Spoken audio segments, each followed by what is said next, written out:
Hey BookTube, it's Charlie from Reader Turned Writer, and today I am so excited to be doing a video on my favorite parenting books. This is a video that has been in the making for a long time.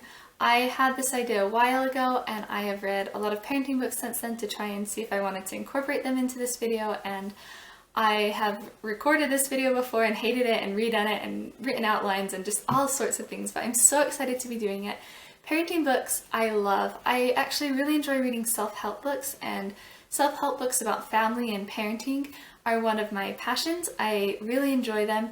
My major in school was actually family sciences, and so this is something that we learned a lot about as well in college and things, and so I'm really excited to be sharing these with you. I've read a lot of parenting books and these are my absolute favorites. I also, before I dive into the books, I just wanted to say quickly that first, I don't actually agree with every single thing in all of these parenting books.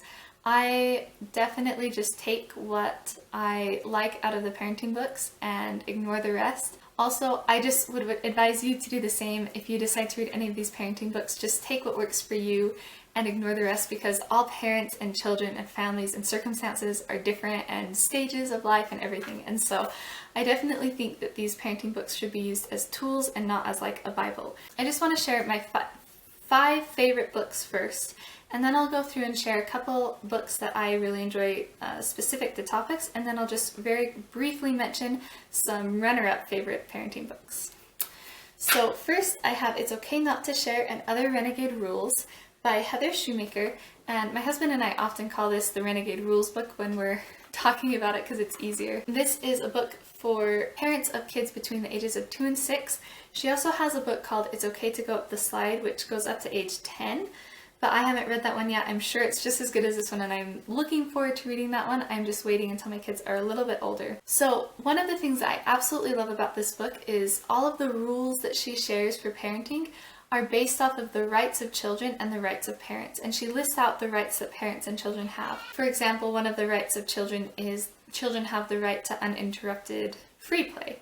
One of the rights of parents is that parents have the right not to go insane. I love that right. My husband and I use it all the time when, like we're in the car and the kids are screaming or something.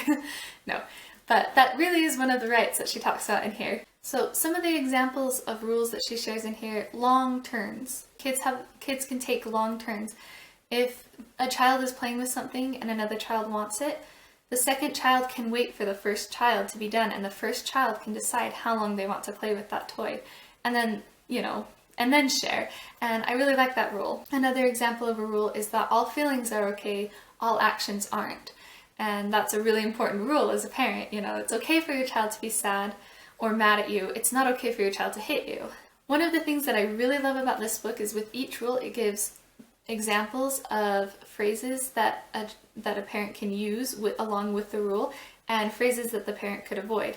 So like one of the phrases that we use a lot is, I can't let you hit me, or I can't let you hit Ashton. Hitting hurts people. And those are just some phrases that we use, when our kids are, when my 2-year-old's hitting me because she's mad at me. I can't let you hit me, and I grab her hands so that she can't hit me. And it gives me a reaction. So instead of just getting really mad at her, I have a way to react. And I love that they give a lot of examples like that in here, and very specific phrases that you can use. It covers a lot of things, everything from, how to deal with kids' emotions, to how to deal with sharing and kids interacting with each other and dealing with conflict between kids, to things like how to handle death and sex and those kinds of topics with your kids. And it even covers things like art and dressing up, and it covers so much in this book. One of the things that I really, really love is their golden rule, which is if it's not hurting people or property, it's okay. And I use that golden rule all the time because I am a type 1 kind of controlling type person, and so it really helps for me to take a breath and step back and say, it's not hurting anything, they can do that. Another thing I love that they have in here is they have little boxes throughout the book that say, take off your adult lenses, and it kind of goes along with the golden rule where if it's not hurting anyone, sometimes we as adults think that things need to be done in a certain way, but really it's fine if kids do it a different way. And the best example I have of this is last year at the 4th of July, we were at my grandparents' house and they had poppers, and Ashton wanted to put the poppers down and step on them, and so she was doing that. And my grandma, for some reason, it just bothered her. She kept telling Ashton to throw the poppers on the ground. And we told Ashton that she was fine to step on them because my husband and I, when my grandma was saying that, we looked at each other and we were like adult lenses. It doesn't matter how she pops the poppers, she's just doing it for fun. One other thing that I really love about this book is how it focuses on teaching kids how to deal with conflict and giving them the tools to deal with conflict, and then stepping back as they learn those tools and letting them work it out between themselves, but also giving you as the parent tools to help mediate, to help teach your kids to deal with the conflict. The last thing in this book that I wanted to mention that I really, really like is at the end of every section they have out and about tips, which are just tips for how to deal with other parents, or when you're with other families, or you're at the park, or you're in situations where these rules might be harder to apply because you're with other people. And I love it gives really specific examples and specific things that you can say, and I found those really, really helpful. This is a really great parenting book. If you have a child under the age of 6 or 7, I would definitely recommend picking it up. The second parenting book I wanted to share is How to Talk So Little Kids Will Listen by Joanna, Faber, and Julie King.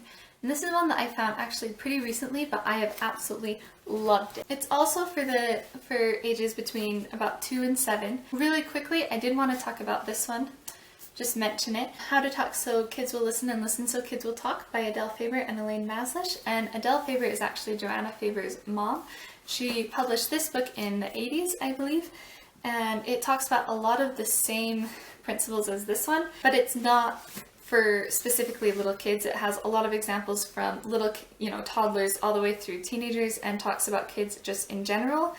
And it also, this book, one thing that I noticed in the reviews for this book, a lot of people didn't like how it's kind of a narrative of a parenting group as it to teach and introduce the different parenting techniques and tools.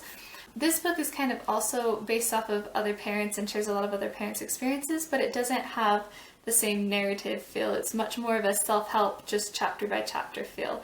And so some people might like that better. I did want to just mention it. I think both books are really great. Personally, right now, because of my kids' ages, I actually prefer this one simply because of their ages. As they get older, I'm sure that I will reference the other one more because it will be more applicable to me at the time. So the first half of this book focuses on like general principles and tools and parenting techniques, and then the second half of the book actually has different chapters with specific situations, like if your kid was lying or things like that, and how to specifically apply the tools that they introduced before to those situations, which I think is really useful for reference. One thing I loved is just the focus on parenting in a very loving, kind, and respectful way, while still setting limits, but really being respectful and kind. One of my favorite phrases that they use a lot in the book is take action without insult.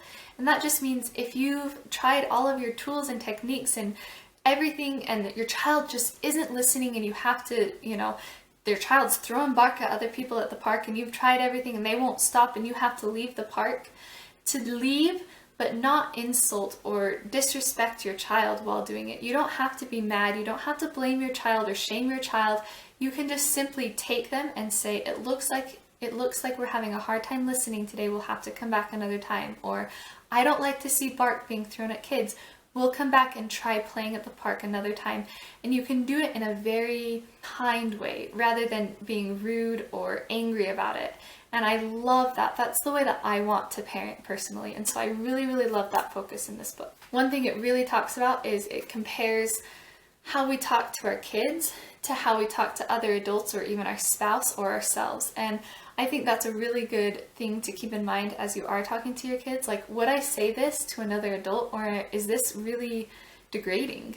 One thing this book, as well as the other book by Adele Faber, they both do this, is they use comics to show the difference between how we would normally react or discipline our children versus the new technique, and the differences between what the children are thinking and what the results that you get from them and different things like that. And I think it's a very useful way to write a parenting book. Two things that I really, really loved about this book. First, it gives you a lot of tools for how to get your children to cooperate without actually telling them what to do, because it talks about how the less you tell a child what to do, the more likely they are to listen when you do tell them what to do and when other adults tell them what to do. And so it gives you a lot of tools for that, and it works really well. I just wanted to share an example. One of the tools is to state the problem rather than giving them the solution. So I have a 5-year-old niece, and she is very, very strong-minded, and a lot of times we kind of butt heads. And I love her to death, but our personalities have kind of a hard time when I'm supposed to kind of be in charge of her, when I see something that she needs to be doing. One day we were at my grandparents' house, or we were at their grandparents' house, my in-laws' house, and she ran out of the bathroom and didn't close the bathroom door, and I said, "Oh, Elizabeth, if we don't close the bathroom door, Parker could go and get into the toilet and the toilet paper." And she looks at me for a second and says, "Oh," turns around, shuts the door, runs outside. Normally, she would not, if I had told her to close the door, she wouldn't have wanted to. She might have even just run past me and ignored me, and I would have to go and shut the door, or she would have gotten mad at me or whatever. But it just works really, really well. The other thing that I really like about this book is it talks about problem solving in place of punishment or even consequences, and I really, really love their method and why they do it. They go way into depths of the benefits and why they do problem solving, and how to specifically use problem solving in place of punishments for certain situations, and why it's better for both the child and parent, and certain steps that you can or need to take with it and everything. So I love that part of the book. This is a really, really fabulous book. I would definitely recommend picking up this book, or How to Talk So Kids Will Listen, and Listen So Kids Will Talk if your child is older. My third book is Mindset, A New Psychology by Carol S. Dweck. This is technically not a parenting book. It does have a section specifically for parents, and it has other sections for other like coaches and teachers and things. But the overall principle of the mindsets, I think, is just such an important concept, especially for kids, because she talks about fixed mindset versus growth mindset. And a fixed mindset is where you think that your traits like personality or IQ or talents or whatever it is, that they're fixed, that they're set in stone, and there's not much that you can do to change them. And then she talks about the growth mindset, which is believing that your traits, that they, through 3 things, through your efforts, through using different strategies, and through asking for help, through those 3 things that you can grow as a person and improve all of your different qualities, whether that's personality or your IQ or a talent or whatever it is. Reading the book, I was surprised at how much of a fixed mindset I had in so many different areas, and it made me really want to improve, but it really opened my mind to how important it is as parents that we try and help cultivate a growth mindset in our kids, because the growth mindset is like one of the #1 telling points of whether you're successful in life or not. Basically, if you have a growth mindset, you're more likely to be successful, and if you have a fixed mindset, you're probably not going to be that successful in life, in all areas of life, whether that's relationships or jobs or whatever it is. And it's really important as parents, because a lot of the studies they've done, they've actually found that kids, even as young as 3 or 4 years old, can already have a fixed mindset when it comes to certain things. And so as parents, there are things that we can do, and the book talks about a lot of those things. There are things that we can do that can really help cultivate that mindset in our kids. And there's also a lot of information online, a lot of parenting blogs that talk about this concept as well, if you wanted to go read those to get a more condensed, specific to parenting information. The 4th book I chose was The Whole Brain Child by Daniel J. Siegel and Tina Payne Bryson. This is such a fabulous book. It basically looks at children's behavior from a neurological standpoint, and how we as parents can help them to better their behavior and to develop their minds better through the different situations that come up in life, whether it's them misbehaving or just situations that are out of our control. The premise basically is that there are 4 parts of our brain. There's the right side and the left side, and the upper hemisphere and the lower hemisphere. And our goal as parents is to integrate all 4 of those parts and help the kids integrate those 4 parts, because as they integrate all 4 parts of their brain, they become a more mature and better able to handle things in life and just work towards being a better person in general.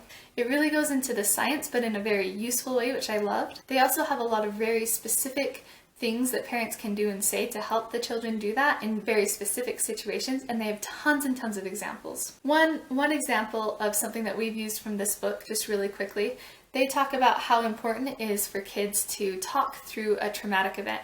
And we had, when we were building our house, there's a little farm down a couple lots from us, and my 3-year-old took her 5-year-old cousin down there, and we didn't realize until it was too late, and by the time we got there, she had tried to pick up a baby chick and a rooster had flown in her face and attacked her. And she had a bloody nose and scratches on her face and stuff, and she was fine, but it was a very traumatic thing for her, and she normally loves animals and chickens and stuff, and we didn't want this to like be a scarring experience for her. And I remembered this book, so we just sat down and we talked her through it and helped her talk through it. And it was funny because my mother-in-law told her the story of when Benjamin, my husband, was attacked by a rooster, and then Benjamin's dad went out and killed the rooster because they owned it.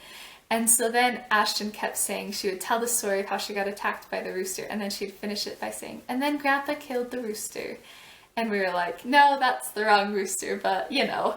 But it worked really well. She was able to work through it, let it go, and she still talks about it sometimes, but it was not a traumatic or scarring experience for her, and she still loves to chase chickens around at my in-laws' house and pick up chicks and everything, and still loves animals. And I just was grateful for this book because it just gave me a way to respond and feel like I was helping my child when she had an experience like that. And I've had a lot of experiences like that from this book. The 5th book I wanted to share is No Drama Discipline. It's by the same people as The Whole Brain Child, and they look at discipline from a neurological standpoint.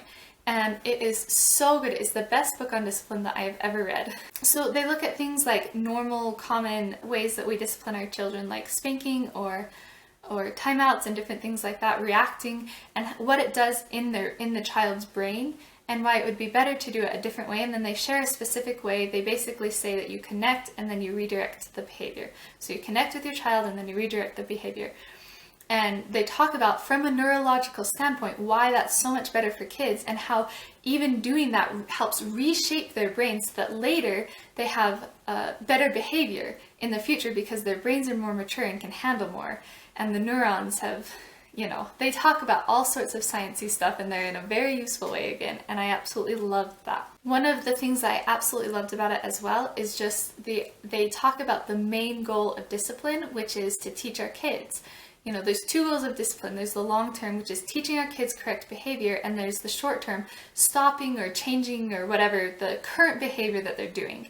And it really talks about how to effectively do that, but it always does that with that goal in mind, and I really like that it does that. I also really love the emphasis that they place on connect, partially because that is something that I feel I don't do enough and do well enough, and it's something that I'm trying to improve on, that a lot of the other books I mentioned talk about as well, but this book really emphasizes it, and I loved that. Finally, the last thing I loved about this book is the very last section. It talks about how, as parents, we're not going to discipline the way that we want to every time, and how we're not perfect parents, and how we're going to mess up, but it's okay. It's not going to mess up our kids.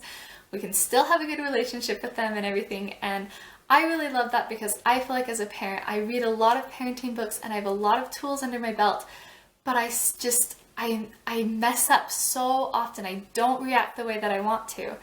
And that is a really common thing for parents, to act with their children in a way that they don't want to because it's hard. And this book really goes into depth on why it's okay that that happens, and that you can use that in a good way with your kids. How your kids, first of all, they'll look at you and they'll see that it's okay to make mistakes, that everybody makes mistakes, even my parents make mistakes.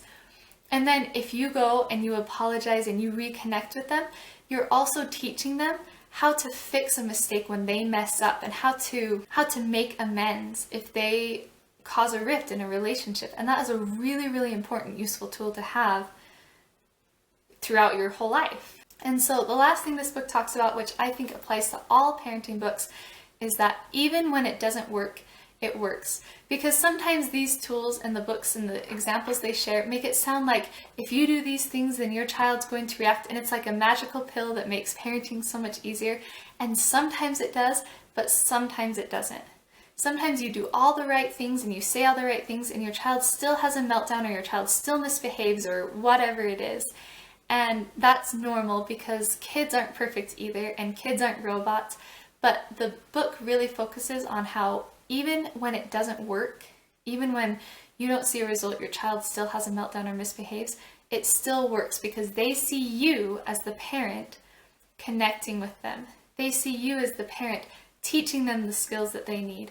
They see you as the parent loving them even when they're misbehaving or even when they're having a meltdown, and that's the most important thing. Oh, I'm trying not to make this video super long, but it's hard because I'm so passionate about these books and these books have helped me so much. So I really would recommend all 5 of those books. Very quickly now, I'll just go through the specific topic books that I have. The first one is Balanced and Barefoot by Angela Johnson. This book talks about, its main focus is how important free play outside is for kids. She actually recommends 2 to 4 hours outside every single day for every single child, and we don't do that every single day, but we do try and get outside time every single day and strive to have hours and hours outside, and it's because of this book that we do that, and that's one of the reasons I love this book. This book motivates me to take my kids outside and helps me feel like a better parent when we do go outside or do go to the park or do go out into the trees or whatever it is. Even if my child ends up eating dirt or they have a meltdown or a sunburn or whatever. The book really goes in depth on the benefits of free play and the benefits of being outside and everything like that. It talks about how to help your kids play independently outside more and some ideas to help them with that and ideas for you for what to do outside and where to go. Even if you live like in the city or something, it has different sections on age groups, including babies and taking babies outside, which I thought was a fantastic section. And it also talks about playgrounds and recess and how to find a good playground to go, like a good park to go play at with your kids, and how to make your backyard a really good environment for your kids to play outside in. I thought it was a very well-rounded, great resource for parents, and like I said, it really motivates me to take my kids outside, which is my favorite part of the book. Next, I really wanted to talk about the Read Aloud Handbook by Trelease because I think every single parent should be required to read this when they have a baby. I think that this is just a phenomenal book. It really just talks about the benefits of reading aloud to your kids from birth through teenagers and on, and even after they can read to themselves, and even when they're so young that you don't think they're getting anything out of it. It really talks about all of those benefits, and it also really goes in depth on how to encourage your child to be a lifelong reader and the best ways to do that. And I love everything in this book. It's very study-based. It talks a lot about statistics and studies that they've done, and I loved that as well. I thought it was super interesting. The second half of the book is a recommended reading list, which has been really helpful. We've gotten a lot of books off of that reading list. And overall, it's just a fantastic book. If you want your child to grow up to be a reader, which I'm guessing you do because you're on BookTube, then this is definitely a fantastic resource to pick up and have in your home library. I also just briefly wanted to mention Honey for a Child's Heart. That's like a Christian book about reading aloud to your kids and kind of creating a culture of reading and how to, it even has a chapter on like reading aloud the Bible to your kids and different things like that.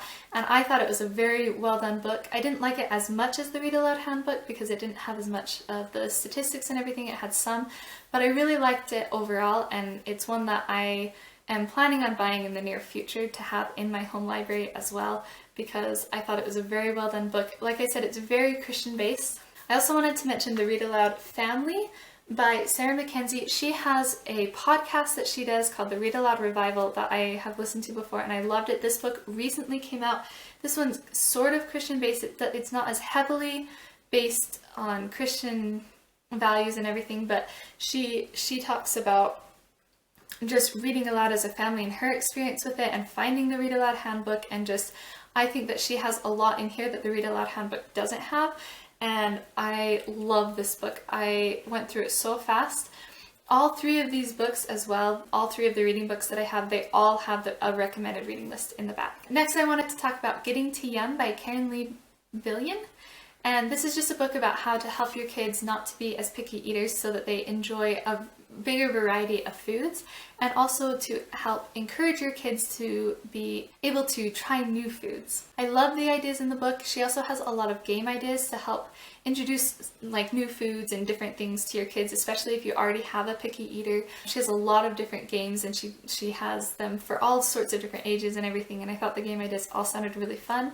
I really loved her focus on positive and laid back approach to helping your kids enjoy food, to where they don't need to eat certain foods right now, but you're focusing more on the experience and letting your kids lead the way with what they eat. It also motivated me to be healthier and to want to try new foods, because I feel like we eat fairly healthy, but I don't necessarily try new foods all the time.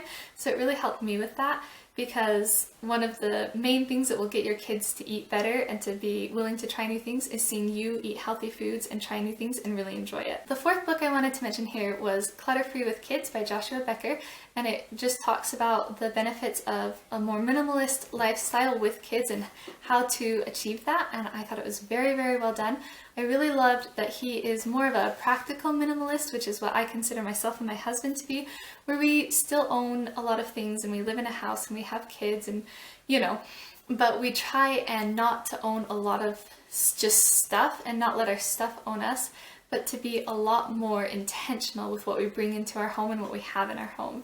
And I love that focus of his. We have seen a lot of benefits doing a lot of the things that he suggested in the book for both us and our kids. Owning less stuff has been a really great thing for our family. The fifth book I wanted to mention was Smart Money, Smart Kids by Dave Ramsey and Rachel Cruze.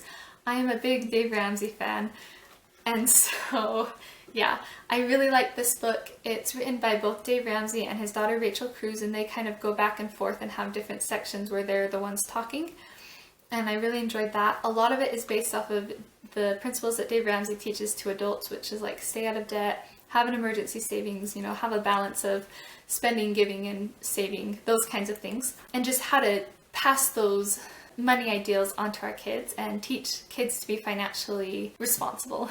So they have kind of a step-by-step, age-by-age plan for teaching kids money tools and about money, and how to slowly give them more responsibility and the consequences that come with those responsibilities, so that as they face some of those negative consequences, the consequences aren't quite as big because they're still in the home and it's on a smaller scale. That way when they do go out into the world, they're just better equipped to handle the financial side of life, which is always a good thing. Some of the topics they cover: checking accounts, cars, allowances, big expenses as teenagers, you know, kids' budgets, the envelope system, and college. College is a big thing that they talk about. And so it's a really great book that talks about, it really covers a lot of information and is a very useful thing to have around as just a reference as well. Our kids are getting about old enough that I want to buy it as a reference so that I can go back and look at it again and see what we can start doing with Ashton to start, building those base principles, I guess.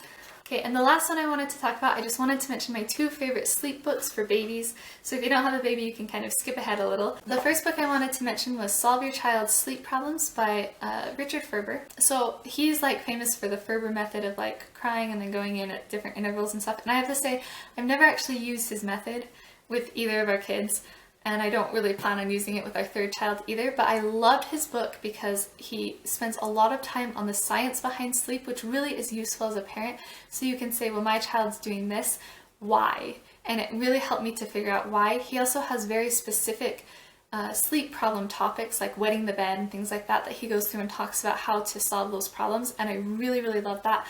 The second book I wanted to mention was On Becoming Babywise by Gary Ezzo, and I also link my favorite blog down below. It is Chronicles of a Babywise Mom, and I love her blog and all of her blog posts and everything. This book, the things I got out of it the most were just the importance of routines and just having a bedtime routine and having a routine for when they wake up and go to sleep and everything like that. And I also really, really loved the sleep, eat, play cycle that they talk about, where your child sleeps. As soon as they wake up, your baby, you feed them so that they're awake enough to get a full feeding, then they play and go back down to sleep. We try and follow that cycle or routine, and we really try and implement a routine with our babies as early as possible.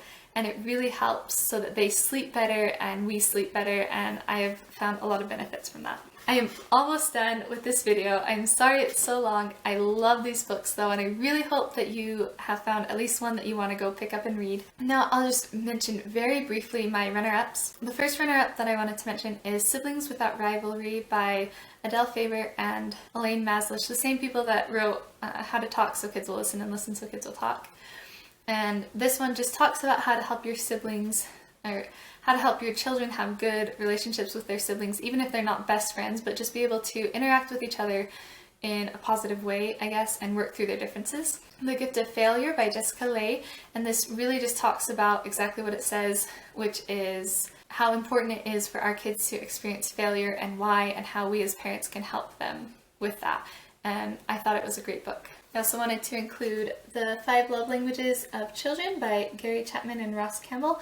And I really like the 5 Love Languages book, and I thought that this was a very useful one for kids because it talks about the 5 love languages and how to really show love to your kids, but it also gives very specific examples of how you can show love in each language at the end of the chapter to your kids. And I loved the specific ideas that they had, and I want to go back and reference it and reread it now that our kids are getting just a little bit older. I also wanted to mention Peaceful Parents, Happy Kids.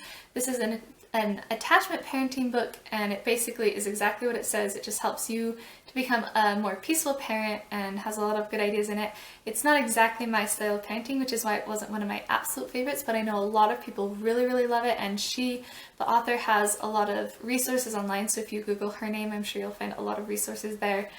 And I did get quite a bit out of the book, even though it wasn't exactly my parenting style. The last one I want to mention is Parenting with Love and Logic by Foster W. Klein, and I know they also have like a class/program thing that I don't know if you could Google that as well. I've never done that, but I thought the book was very well done. It basically talks about how to parent win-win and how to parent so that your kids' consequences of their actions are on them rather than on you, and it just gives your child a lot more responsibility and helps relieve you as the parent of trying to control your child, I guess. And I really like that aspect of the book. Those are my favorite parenting books to date. If you know of any really great parenting books, let me know in the comments below. I would love to hear what your favorites are and go check them out. Thank you for sticking with me through this uber long video. I am really excited to be sharing it with you. I hope you enjoyed it and found some books that you want to go read now. Thanks for watching. I will see you in the next video.